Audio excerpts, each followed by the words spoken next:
When you're running a bulk upload, there are certain issues that you can run into, so let's take a look at troubleshooting those.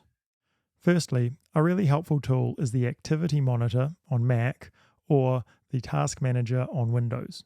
Find the Network tab, which is at the top right. As you might have guessed, when the uploader is running, a lot of data is being sent from your computer. So on the bottom right corner, where you see data sent per second, that number should be really high, like in the megabytes. Of course, this depends on your internet connection speed, but this is what I'd typically see. When the uploader isn't running or paused, then that might be down in the kilobytes. So we're just using this to see if the upload is running or not.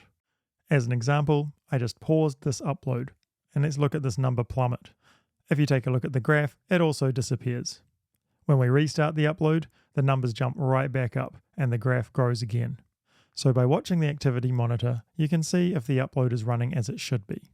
Let's look at some troubleshooting options when the uploader has stalled. The simplest thing to do is pause the uploader, wait 10 seconds, and then hit start. If that doesn't work, then I'd look at restarting my computer, and at the same time, unplug your router, wait 30 seconds, and plug it back in. Doing both of those things almost always solves any problems with the uploader.